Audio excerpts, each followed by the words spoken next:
Now, before we get started today, a quick thank you to today's sponsor, Careerist. And if you've ever thought, I'd love to pivot into a career in tech, but I just don't know how to code, then this is for you, because Careerist QA Bootcamp is actually one of the most accessible ways to break into a tech career.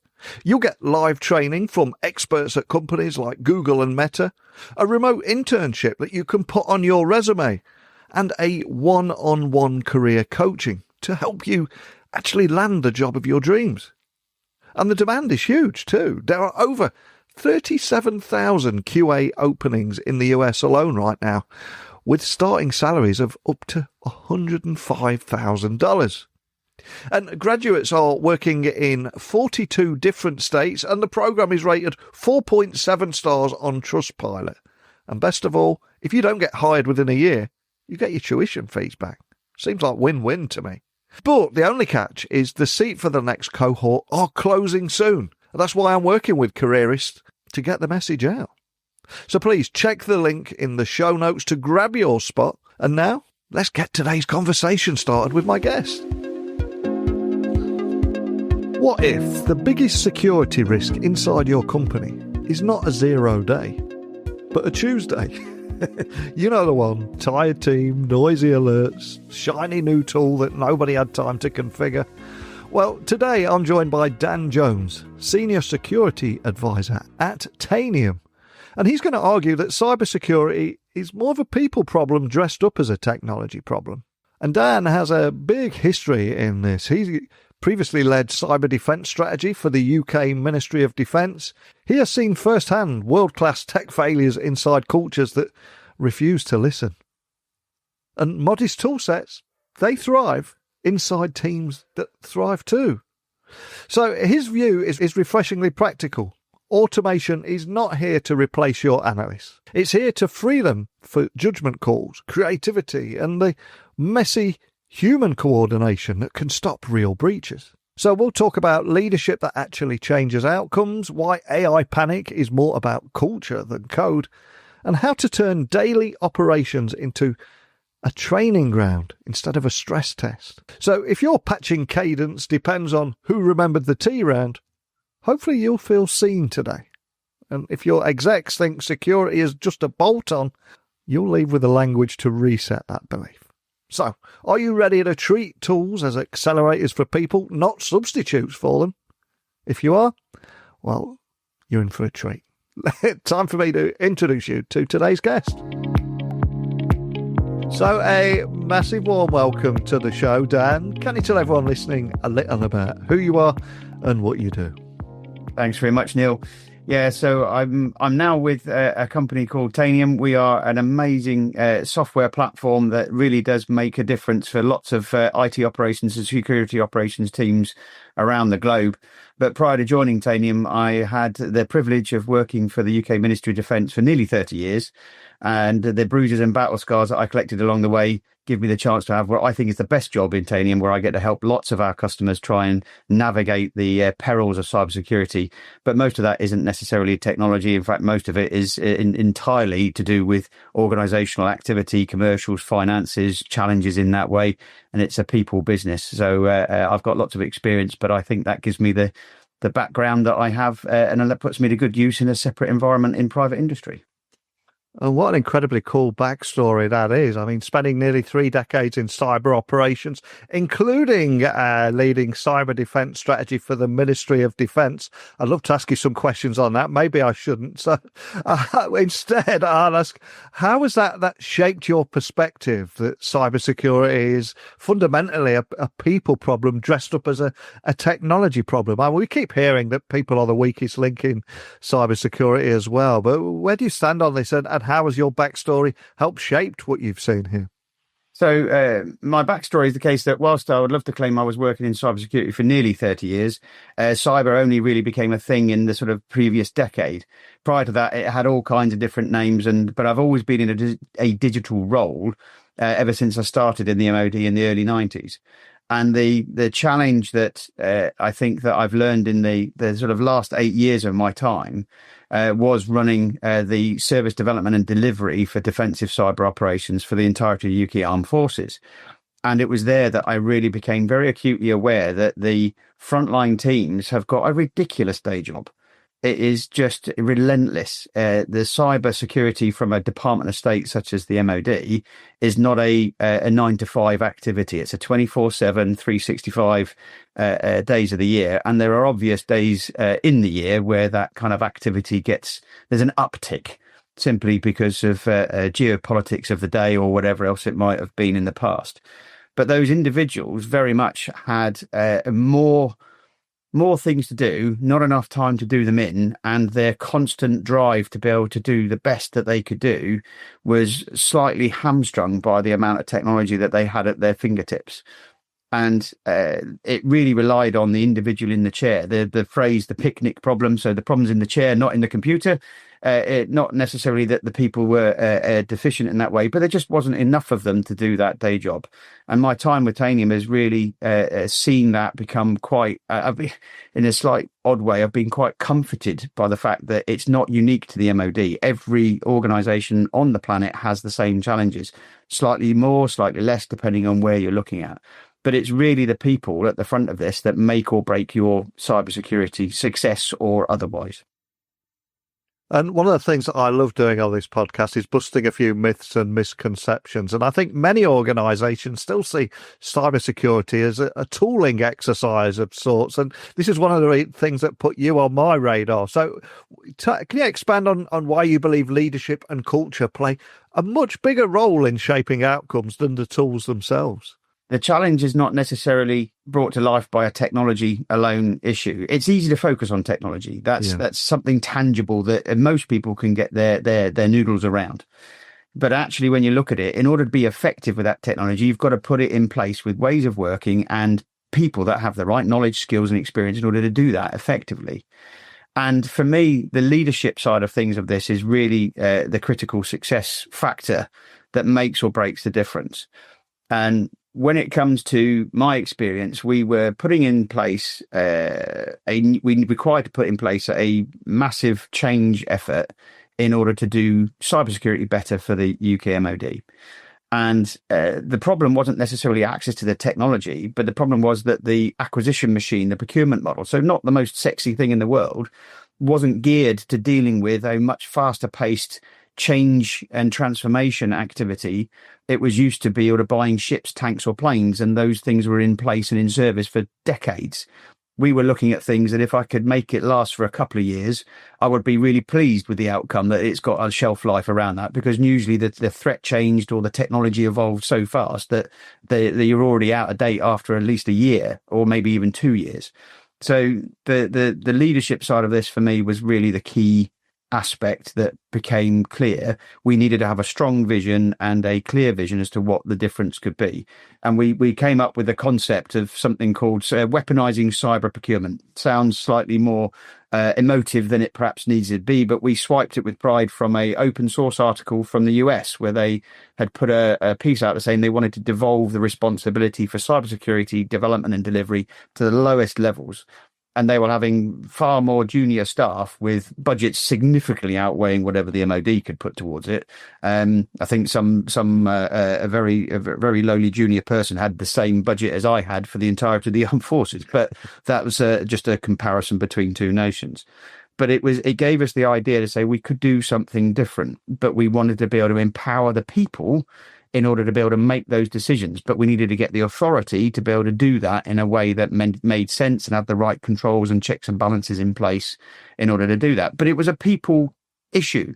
We needed to work with the frontline teams to say, where were they in terms of being ready to receive some of the newer technology, getting them upskilled, getting them ready to be able to take advantage of it. But also we needed to do the procurement in a rate of knots that made sense.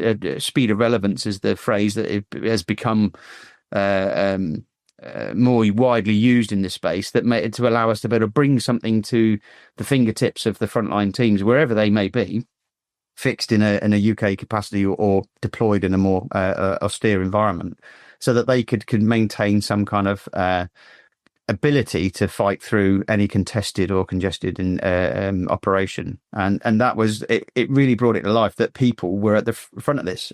What I needed to do, what the requirement was, how could they exploit it? I could only go so far with the technology. And I consider myself, Neil, an over-promoted geek. I love technology. I really do. And it's really easy for me to get sidetracked into some of that stuff sometimes. But it's only as good as the person using it. And it was the simplest thing to do in order to be able to change the operating model to be able to deliver something that was much better than what we were done before. Because the phrase of, if you've always do what you've always done, you'll always get what you've always got. Bad grammar, but the actual outcome makes sense. So we wanted to change the procedure. We needed to do it differently. And that was a whole people effort as well. And that led on to sort of trying to work with industry, trying to work with the internal teams and the operations teams from the RAF, the Navy, the frontline teams in the Army, as well as in the sort of fixed capacities that do everything for the UK. And that's just, for me, is where I came at this end. The people in this space are the critical success factor. And I played a pivotal role along with a dear friend of mine who has now unfortunately passed away in trying to change things and do things differently, which I'm very proud of what we accomplished. But it's not a do once activity. It was a continuous thing. And there's a new team now in place that have to take that fight on, and I handed the baton over at that point when I moved away about 18 months ago. And it's so refreshing to hear you say that, because we are living in a world where we're all bombarded with different tech solutions. Everyone's obsessed with AI. But hearing you say there that tools and technology don't drive transformation, people do, is a very timely reminder. And just to maybe bring that to life, are you able to share an example of where leadership decisions, rather than those technology investments, actually determine the success or the failure of a security program? Yeah, for sure. I think that the one that I've just been talking about was really a prime example, but that was obviously internal to an MOD capacity. But I'm really pleased to see that was the spark that ignited doing something a different way. You didn't have to always try the same thing again and do the definition of insanity expecting a different result. But that only came about because I was fortunate enough to have some strong leadership above where I was positioned in the organisation, and having them become our champions. But I've seen this become really prevalent in some of our customers. I can't name those individuals at that point, but the examples that I can give you are really around slightly more mundane things, it might feel like, but transformation and doing things differently requires that level of leadership and that investment for people. But if you put the ability for people to take on something that will make their lives better, you will see such a rapid adoption of technology that it will be unbelievable. But if you try to force that on somebody and you don't bring them on that journey with you, you will definitely end up with a much harder challenge in front of you. But the best example that I can point to is just about how we became capable of taking on new technology in an MOD capacity. And that required not just my ability to be able to convince my team that we were going in the right direction. I had to work with individual solutions, individual partners in industry, but also then work with the frontline teams and make sure that they could see the benefit of what was coming and find a champion in that capacity. But then also in a main building capacity as well, where you want to be able to get the sponsorship on side. So all of us pointing in the same direction at a particular layer of leadership. That means that we can bring a much greater degree of collaboration together and achieve things so much faster. But you only need a little bit of friction in that space. Personality clashes, it really does come down to their sort of odd things where somebody's face just doesn't fit. It's not always going to work. But we did manage to move through and change the way we did things when there was a particular level of pace required. But another example, I'm sure that others have been through, that's perhaps it links to cybersecurity, is around the rapid adoption of remote working. The MOD was dragged kicking and screaming over COVID in the pandemic into having to embrace remote working. I worked Monday to Friday in an office up until that point. If you could work remotely, it was something that was sort of positioned as a privilege if you were a senior person driving around everywhere and you weren't in an office very much. But you could do very, very little because there was no ability to do virtual Teams calls like we're on now. You had to be able to just work on things that you could do offline. And the adoption in that space was rapid, as it was for lots of other organizations of the planet, private and public. But it created a huge challenge from a cybersecurity, because we were having to still hold on to legacy technology whilst taking on brand new technology. And that required also a level of leadership to say, look, there was a lot of resistance in that space, saying we're just creating a bigger problem. We're making our lives so much more difficult. Where do we start? Clear leadership saying, okay, this is, you don't eat an elephant all in one go. We'll take it a bite at a time. Where do you start? Prioritization, normal stuff that comes through. So strong and calm leadership became the key thing to sort of give everybody that confidence that this is doable. This is manageable. Yes, it might seem a bit daunting and overwhelming if you to sit there and let it all come at you, but actually we can take it on. And today that continues, whether it's AI related or if it's cloud related in any organization. There's still technologies that are evolving themselves. You have to have that leadership in place in order to be able to give you and give your workforce and your colleagues the ability to sort of feel like they can accept that and get on with it and make the best of whatever's coming their way.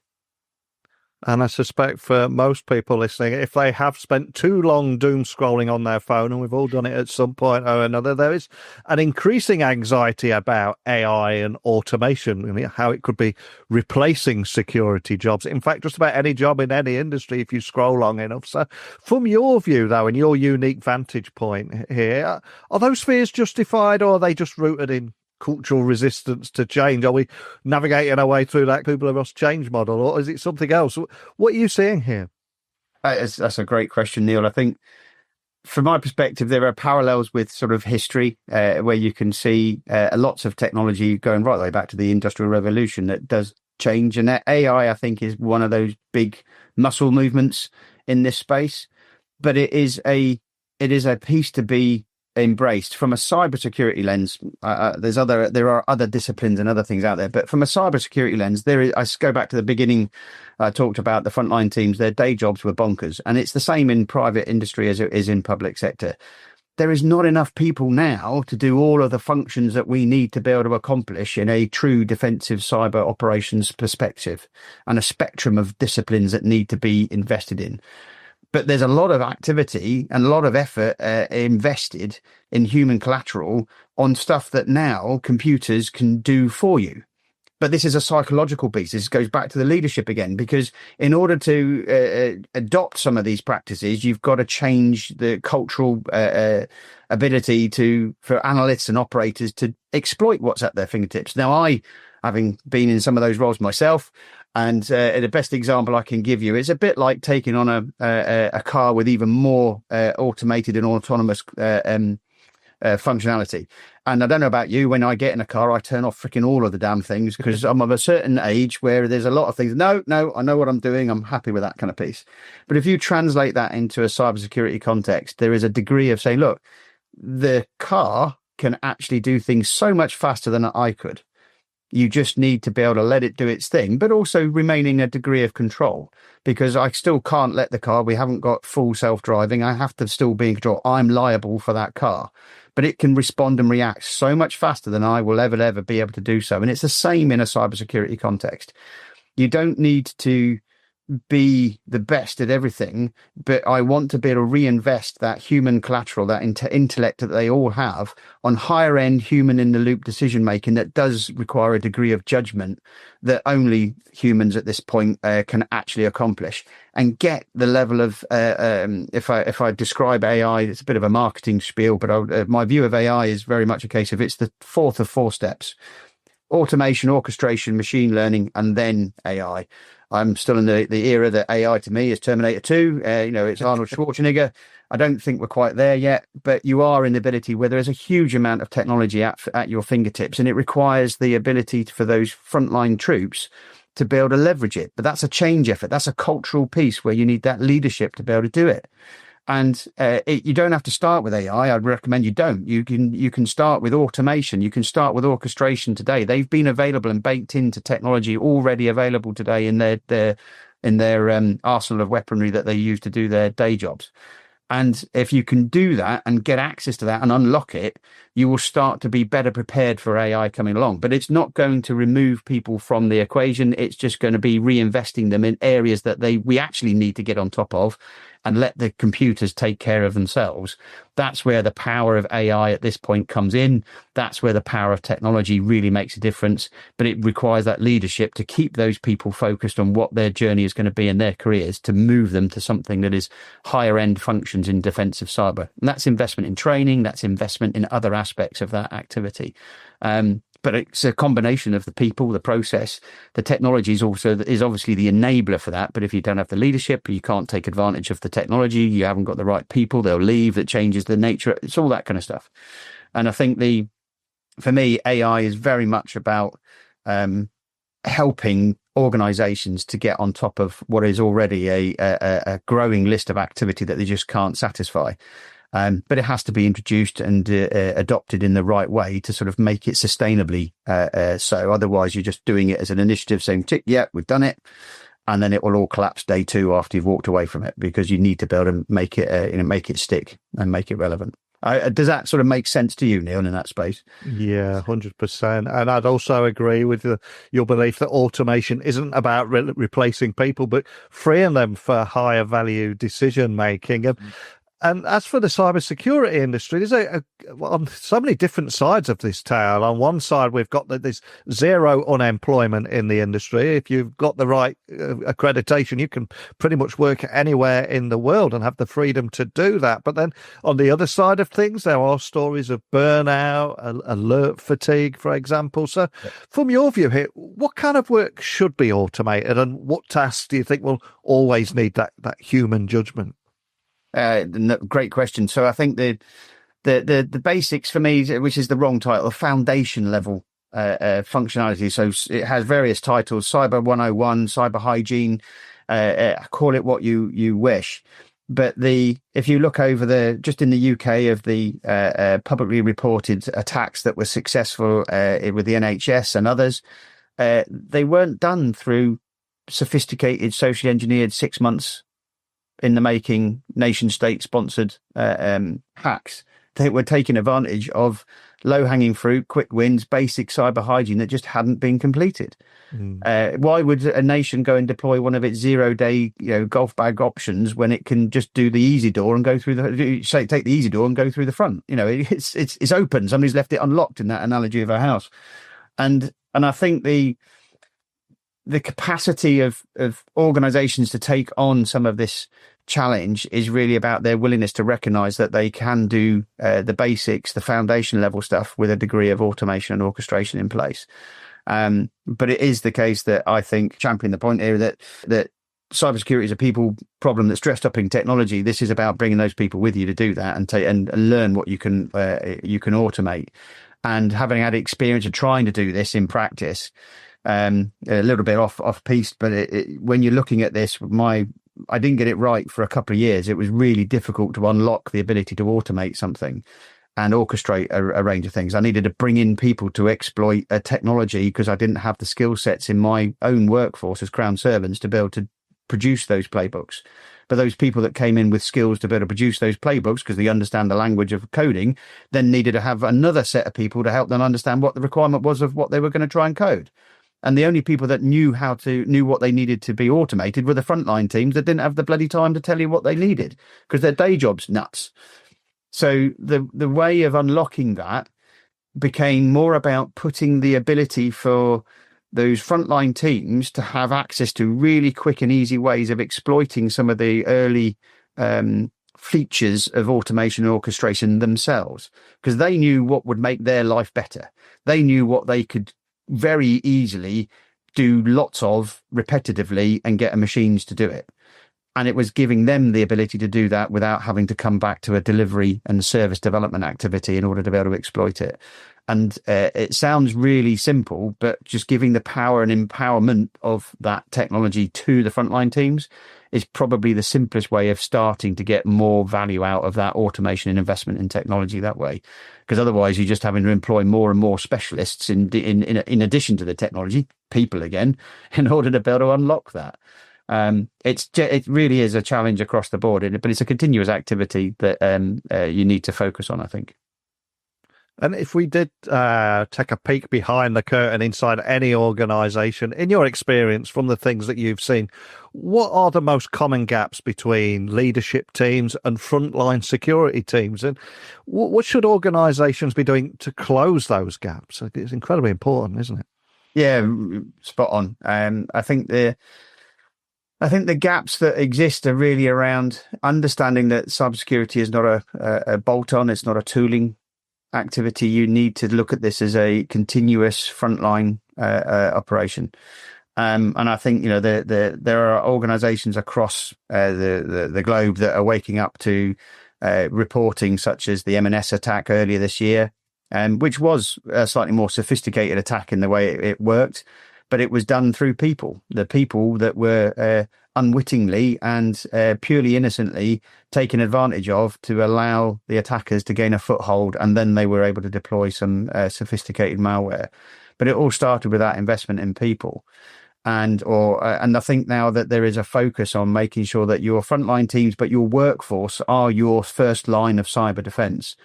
Because I can put all kinds of technology into the estate, but if somebody, humans are really, really clever, they will find a way through and say, yes, of course I will follow the PSYOPs and never ever plug a USB into a highly sensitive machine. But then you've got a gender gap where a young lad or lass doesn't look at a USB stick as the same as a phone with a USB charger, but they'll plug their phone in to charge.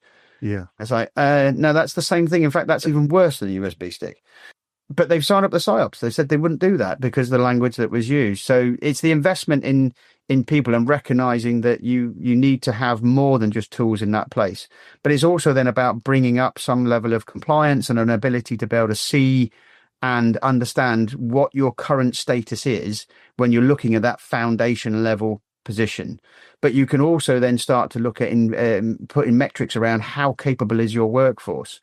How able are they able to understand? Are they doing certain activities that they shouldn't be doing? Have they completed various other training or education activities? But then it's investing in abilities to test that, doing drills, doing exercises, and it's that kind of stuff to simulate and making it real that brings the gap between an IT organization and a board level activity to say, as soon as there's an incident, they need to know about it because there's decisions that need to be made. And I've done a couple of facilitated workshops where it's been quite funny. They've got a playbook. They know how to do this. They've got a business continuity or a cyber incident response plan, and they open the first page and they're all sat around a table, if you're lucky enough to find the diary time to get those seniors around it. And they said, right, I'm going to call so-and-so. And then the so-and-so sat opposite them and said, no, don't call me. Why are you going to give me a call?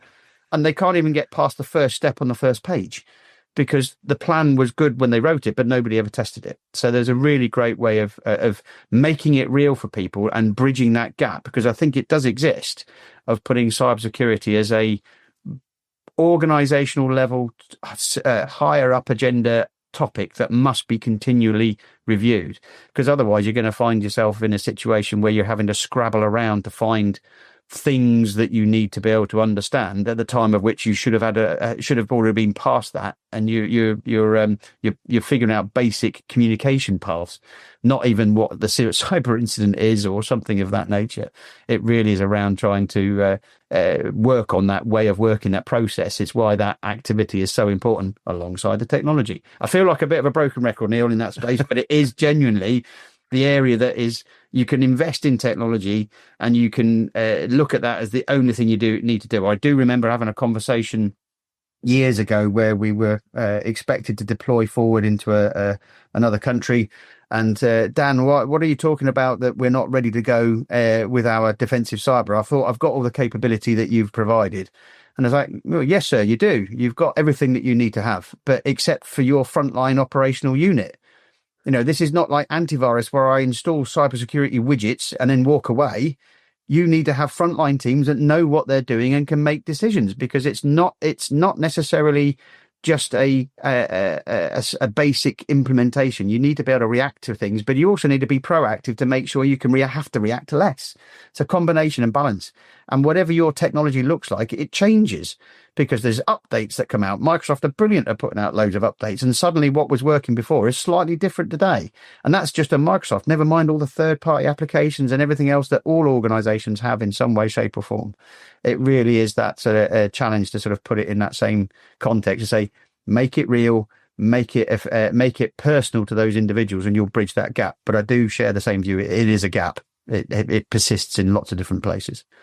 Yeah, 100% with you. And earlier in your story there, I think you also highlighted it doesn't matter how tech savvy or streetwise you think you are. Have a look around at any shopping mall or workplace. If people are low on juice on their phone, they will plug it into anything to get that fixed. Right. But I mean, at Tanium, though, you do offer talks around visibility and control at scale. And when we're talking about these things, I'm curious, how do you see that aligning with your more people-first philosophy and in building a more resilient security operation?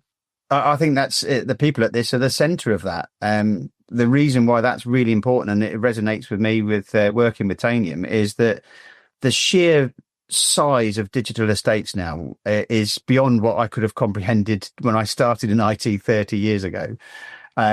And the exponential rate at which that digital estate is expanded with the different activities. If I was to draw lines on a graph, a really simple thing, because I'm a simple person, the amount of assets that individual organizations now have is a line that's going up.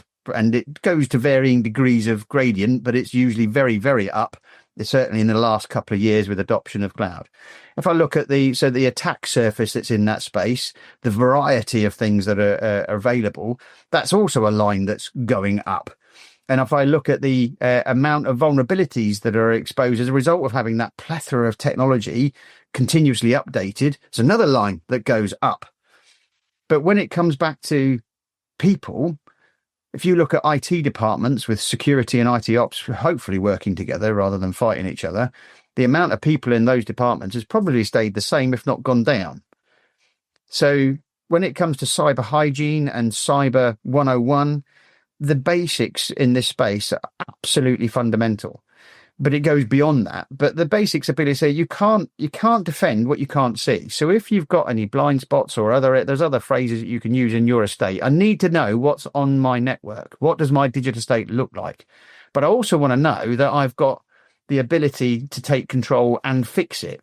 The amount you talked earlier about alert fatigue, and the amount of products that I was measured by putting technology in place really quickly, and all it did was just give more and more alerts coming through. It was brilliant. I know there's a problem, but it was a virtual swivel chair to something to go and fix it.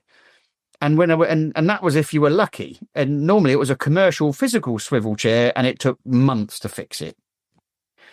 Tanium is different in the way that it approaches it because it allows you to see everything. We can take control, and I can remediate. The best way I can describe what we do is if you could position somebody from that very small IT department I mentioned that's got the same number of people in it, despite everything else going up on a line chart, in front of every single computer or device in your estate, whether it's a Windows, a Mac, a Linux, virtual, or some kind of container, and whether it's a workstation, a server, or a laptop, if you could put somebody in front of them all at once, anything they could do whilst they were sat in front of it, we can do remotely at speed and at scale. And it's that speed and scale that is massively important, because I don't need any of the infrastructure in between to do so. But I want to be able to know that when something's happening, particularly when you're in the proverbial knife fight, again, another human sort of emotion comes through. You want to have the confidence and the certainty that what information you've got at your fingertips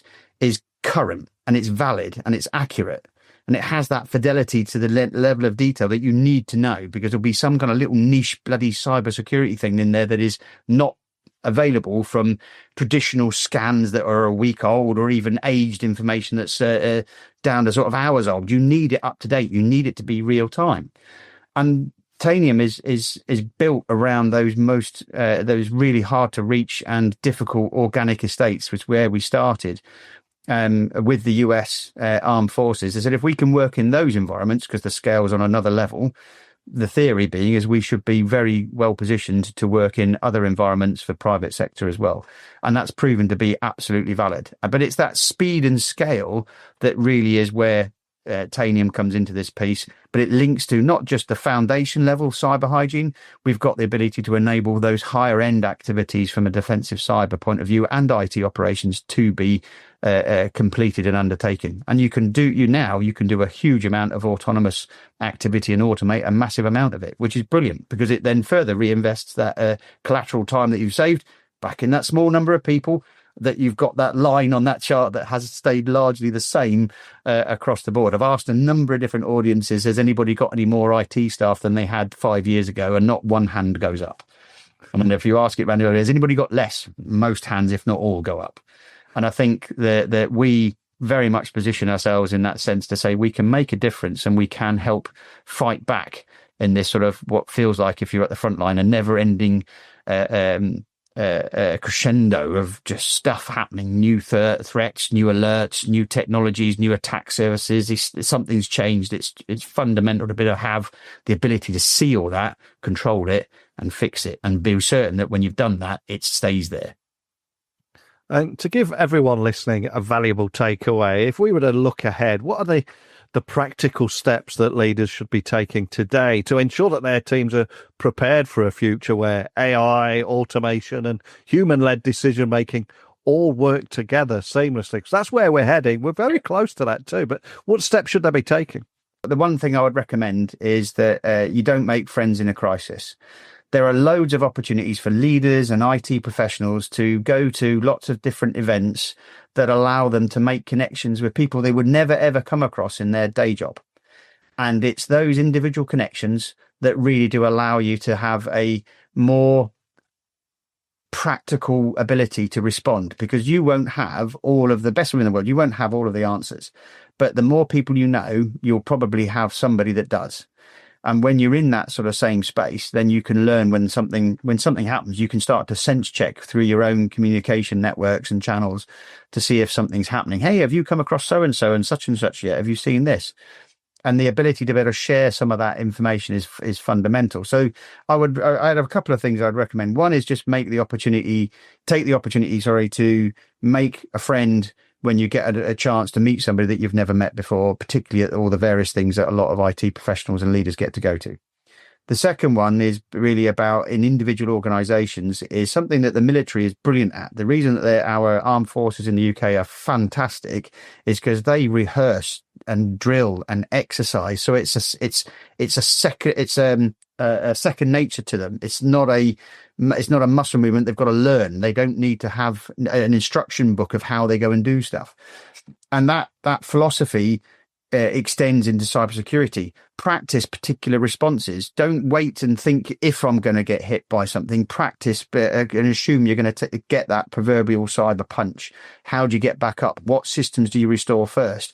You'll understand some of your priorities. You can do it as a tabletop exercise, but if you can go further and simulate it and even do some live fire exercise, I've come across some very brave individuals that put some potential benign malware onto their cybersecurity teams to see how they would respond from a human reaction point of view when your defense mechanisms are offline. A fascinating sort of human reaction and emotional response to these things. It's really powerful, but I wouldn't recommend everybody does that. It's definitely something done very carefully.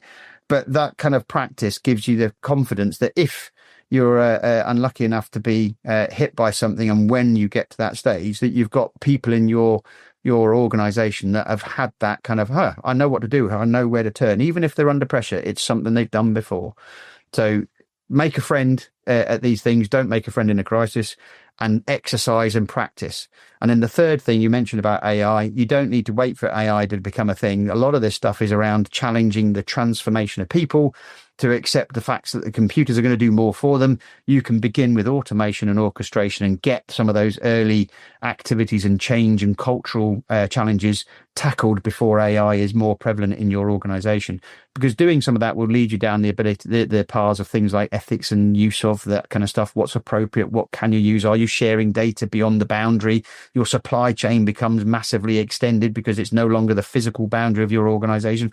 All those kind of things come out from when you start to adopt some of the sort of earlier lower hanging fruit, call them what you will, in terms of AI technologies. So they're the three things, Neil, that I would do. Fantastic advice. And I cannot thank you enough for taking the time to sit down with me today and share your insights. But before I let you go, I'm going to throw a slight curveball in your direction, because before you joined me today, I was doing a little research on you. And one of the things that I learned was not tech related. It's that you've got a real passion for brewing tea. So to finish this conversation on a light-hearted note today, if you could send every listener, wherever they are in the world, one perfect cup that represents your philosophy on life or leadership, what would it be and why? I would strongly recommend that you take time to brew a tea. 5 minutes for a good cup of English breakfast, but it's not a 20-minute beat the bag and get it out the cup. You need to let it brew, but take the time whilst that's doing to just sort of have a moment and reflect on what you're doing in a leadership capacity, or indeed as a people capacity. I think having a cup of tea really is, even as a personal thing when you do it yourself, is quite nice. But actually, if you can get a group of you together having a cup of tea, human psychology takes over. You feel slightly safer. You're having a warm drink. It makes you feel a little bit more open, and you'll make better connections. So I definitely would recommend taking the time to have a cup of tea. Don't rush it. And I think that is a beautiful moment to end on today. But before you go, anyone listening, if they want to find out more information about Tanium, explore some of your philosophy, connect with you or your team, or just find out what the best tea bag is out there, whatever it is, where would you like to point them? You can find more information at our website, tanium.com/AEM. And we're quite prevalent on LinkedIn. And do reach out to me if you find me on that space through that. I'm more than happy to connect and have a chat, either meet up and have a cup of tea in person if you happen to be in the same place, or if you're going somewhere nice that I haven't been, I'll travel to where you are and have a cup of tea. Love it. And we've covered so much today, from how leadership shapes security outcomes, why fears around AI replacing jobs are maybe rooted in culture, not facts, and why embracing automation is essential, and of course the importance of a good old-fashioned cup of tea. Thanks for sitting down with me today, Dan. Really appreciate your time. Thank you very much, Neil. Been a pleasure. So did that episode make you rethink where security really starts? I think Dan's point's clear. Leadership shapes outcomes, culture sets the tempo, and smart automation gives your people the time to make those better calls. So if you do nothing else this week, run one small drill, retire one noisy alert, and give your analyst 1 hour to think. This is how resilience grows. And as you close your laptop today, ask yourself a simple test. Are your tools working for your people? Or your people working for your tools? Food for thought indeed. Let me know your thoughts. techtalksnetwork.com. Pop by there. You can leave me an audio message or DM me on LinkedIn, X, Instagram, just at Neil C. Hughes. But that's it for today. So thank you for listening as always, and I'll speak with you tomorrow. Bye for now.